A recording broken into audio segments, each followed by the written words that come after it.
welcome to Hedgehog Hollow. Today Tilly and I are going to show you our global design project entries. This week is a colour challenge and we have two options for you depending which way round you want to go. So I went for this one and I also did a second one just changing around the flowers, and I'll show you how I did both. I also have this really fun and exciting background to show you called double dip embossing. I can't wait to show you this lovely new technique and all the backgrounds you can make, so let's get started. So let's look at it in a little bit more detail just before we get started.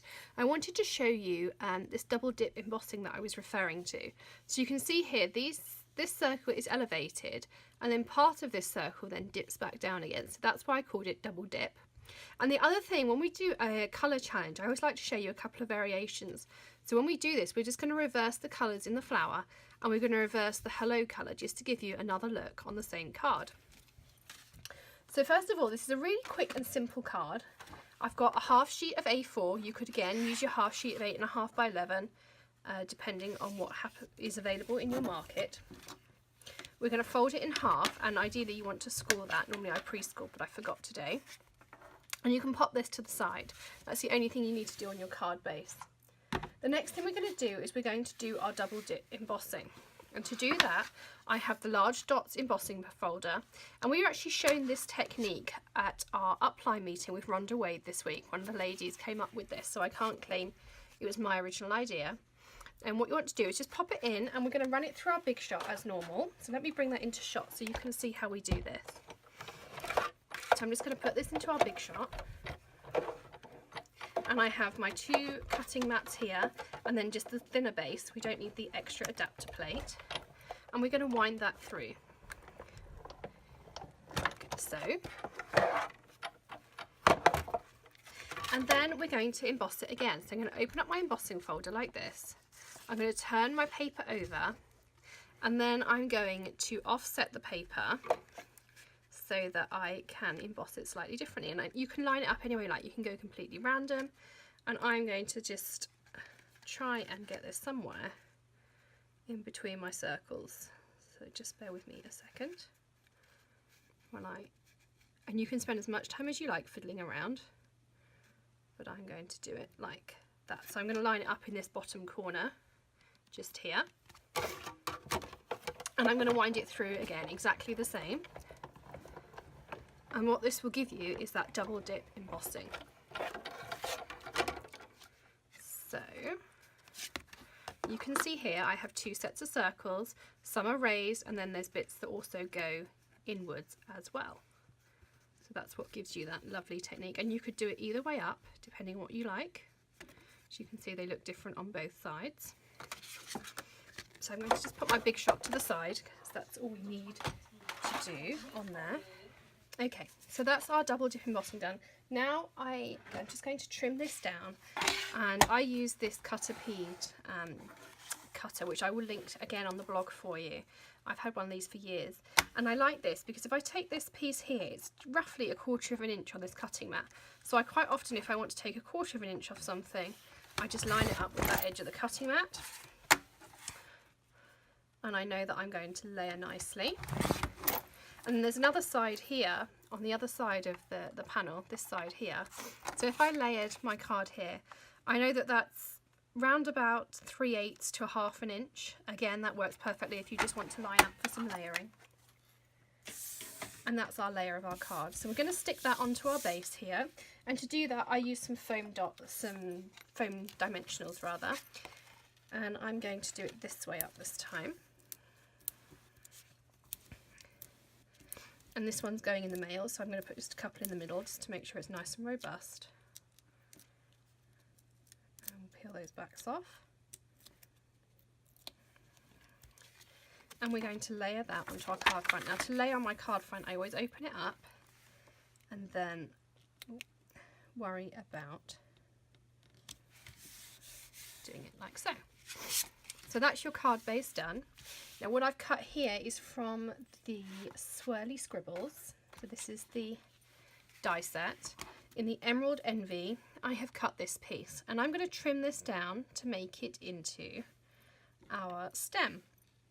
Now you can pick any pieces you like on here, And I'm going to do mine this way, so I'm going to trim in here and I'm going to trim it down the bottom. And that's the stem that I'm going to stick my flower onto, and I'm going to trim it down to the right height, so round about here, like so. And you can save this for another stem. You can get about 3 stems out of this when I was playing with it earlier. And then I've also cut out the swirly squiggles in my Watermelon Wonder on this one, and on here I did it in the Daffodil Delight.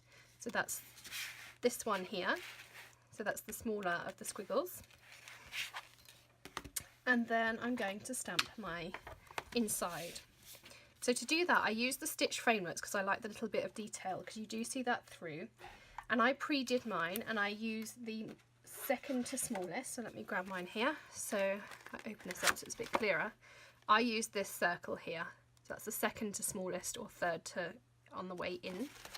And I pre-cut mine in Whisper White. Now you could stamp and then cut, but I like doing it this way because then when you stamp on the stitch pieces, you still get this nice white detail that you see through. And then I'm going to use my stamp press to stamp it. Now my tip for using this, because I couldn't use a magnet to hold this in place because my magnet would be in the way of my stamp. So to do this, my top tip is to use some repositionable tape. And I put that on the back because I'm going to put some foam dots on it anyway. And I have one of these acetate pieces that I just use with the repositionable adhesive, and I can get all of it gone with some Goo Gone, or I can use one of these adhesive rubbers afterwards and you can get it all gone. And I just stick that down so you can see it's nice and secure. I'm going to grab my swirly stamp here and I'm going to line it up like so. Now on the original that I showed you, I used the Daffodil Delight to stamp, and on this one I used the Watermelon Wonder to stamp, and on this one I'm going to use the Daffodil Delight. So I'm just going to ink up on the other side, and I'm going to press down like so. And when I lift up, I have that lovely yellow flower. So as I said to you, I can just touch where my adhesive is. I can run this over, I can get some cotton wool and just put some Goo Gone over it if I want to give it a really good clean, but that works really well. And on this side, I use a stamp chamois. Again, I will send you a link to this. This is something I bought after seeing it on somebody else's blog, and I've been really happy with it. And you can use it on the non-laser etch side, just with some water. So I'm going to peel that off and set that back in the drawer. And I'm just going to do up my ink so that we don't have any accidents. And just before I start assembly of our card, I've cut out the hello from the Hello You Thinlets, and that's again in the Daffodil Delight, so it's the reverse of this one in the Watermelon Wonder. And we need to do a sentiment. I decided to go, hello, you're the best. And I did that with the All Things Thanks Out the Occasions catalogue. And again with sentiments, I pop them on the table so I know they're nice and straight, and then I pick them up with the block so then I don't get a warped sentiment. I'm going to use my archival black ink pad, like so. Stamp that down. And I'm going to use my window punch to punch it out. So I turn that over, put my paper through, line up where I want it to be, and just punch it out. And now we can assemble our card. This is so quick and easy. So the first thing we want to do is sit down our stem. And the easiest way to do that is with the silicone mat. I'm going to turn mine over because it's all gluey on one side. You can just run this under the hot tap afterwards. We're going to use some of our Tombow glue, so mine stays nicely stood up in my drawer so it's always ready. And we are going to put a nice blob in the corner here. And I have this piece of sponge that I use purely for glue. And I'm going to dab this around so it's nice and light, and then I'm going to go top to bottom. This stops you getting any squelchy glue, and this is a tip I picked up from another demonstrator. And we're going to stick our stem down on our card. like so.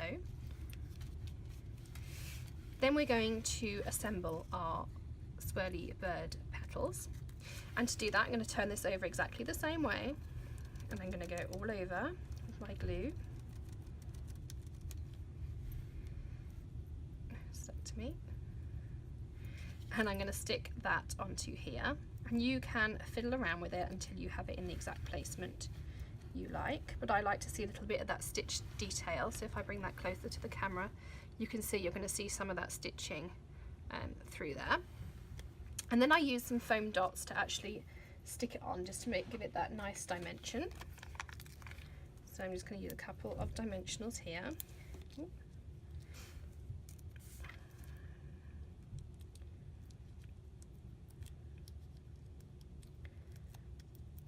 There we go. And then I'm going to stick that petal or my flower top onto there. Then with our hello, we're going to do exactly the same thing. I'm going to try and choose an area that has no glue on it, and I'm just going to go over the top. And this Tombow is very, very sticky, so if you do miss a few areas, it will still stick really nicely. It's sticking to my fingers very well. And I'm going to stick that hello so it's nicely, oh, my cable in the way, stick that back. We're going to stick that so it goes over our stem. And then to go underneath, we've got our nice "You're the Best" sentiment. To do that, 3 of these peaks off the side of your dimensionals is perfect. So just slip that, and they are the perfect width to go on the back of this window. I use it so often. There is a formula to them. So 3 peaks fits absolutely perfectly. And then I just stick that under my hello. And you are all done. There is a completed card. So you could do mass production of some thank you cards, or just some happy mail. And they're your 2 options depending on which one you would like. And that is our colour challenge for the Global Design Project today. So thanks for stopping by, happy stamping, and we'll see you again soon. Bye.